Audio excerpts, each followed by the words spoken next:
जय श्रीमन नारायण।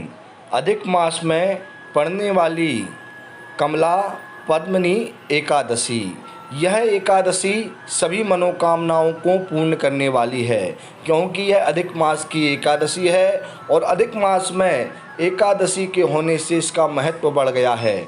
आइए जानते हैं अधिक मास में पड़ने वाली पद्मिनी एकादशी का इतना महत्व क्यों है। क्योंकि इस एकादशी के व्रत करने से उत्तम संतान की प्राप्ति होती है और सभी मनोकामनाएं भी पूर्ण हो जाती हैं। आइए जानते हैं इसके पीछे की कथा और महत्व के बारे में। अधिक मास की कमला एकादशी व्रत कथा। युधिष्ठिर बोले, हे जनार्दन भगवान, अधिक मास के शुक्ल पक्ष की एकादशी का क्या नाम है तथा इसकी विधि क्या है, कृपा करके आप हमें बताइए।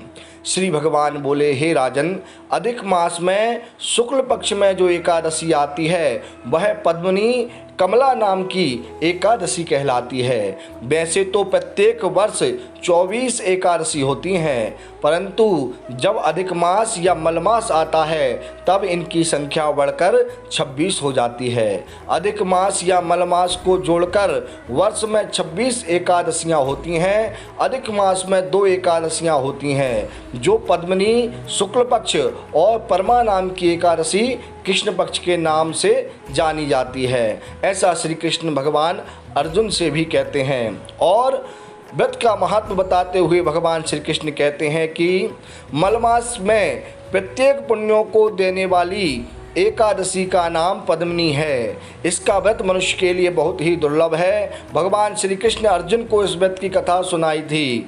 हे मुनीश्वर, पूर्व काल में त्रेता युग में हेया नामक राजा के वंश में कृतवीर नाम का राजा महिष्मतिपुरी में राज करता था। उस राजा की 1000 परम प्रिय स्त्रियां थीं, परंतु उनमें से किसी को भी पुत्र नहीं था जो कि उनके राजभार को संभाल सके।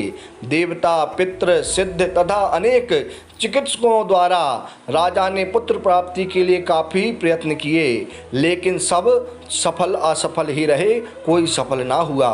तब राजा ने तपस्या करने का निश्चय किया। महाराज के साथ उसकी परम प्रिय रानी, जो इक्ष्वाकु वंश में उत्पन्न हुए राजा हरिश्चंद्र की पद्मिनी नाम वाली कन्या थी, राजा के साथ वन में जाने को तैयार हो गई। दोनों ने अपने मंत्रियों को राजभार सौंप करके राजसी वेश त्याग कर गंधमादन पर्वत पर तपस्या करने चले गए। राजा ने उस पर्वत पर 10,000 वर्ष तक तप किया, परंतु फिर भी पुत्र प्राप्ति नहीं हुई। तब पतिव्रता रानी कमल नयनी पद्मिनी से माता अनसुईया ने कहा है, 12 मास से अधिक महत्वपूर्ण मलमास का होता है, जो 32 माह पश्चात आता है। उसमें द्वादशी युक्त पद्मिनी शुक्ल पक्ष की एकादशी का जागरण समेत व्रत करने से तुम्हारी सारी मनोकामनाएं पूरी होंगी। इस व्रत के करने से भगवान तुम पर प्रसन्न होकर तुम्हें शीघ्र पुत्र देंगे। रानी पद्मिनी ने पुत्र प्राप्ति की इच्छा से एकादशी का व्रत किया। वह एकादशी को निराहार रहकर रात्रि जागरण करती। इस व्रत से प्रसन्न होकर भगवान विष्णु ने उन्हें पुत्र प्राप्ति का वरदान दिया और इसी के प्रभाव से पद्मिनी के घर कार्तवीर उत्पन्न हुए, जो बलवान थे और उनके समान त्रिलोक में कोई भी बलवान नहीं था। तीनों लोकों में भगवान के सिवा उसको जीतने का सामर्थ्य किसी में नहीं था। हे नारद, जिन मनुष्यों ने मलमास के शुक्ल पक्ष की एकादशी का व्रत किया है, जो संपूर्ण कथा को पढ़ते या सुनते हैं, वे भी यश के भागी होकर विष्णु लोक को प्राप्त करते हैं। साथियों, यही व्रत का प्रभाव है एकादशी का। इसके करने से ऐसी उत्तम संतान प्राप्ति होती है जो अति बलवान एवं भाग्यवाली होती है।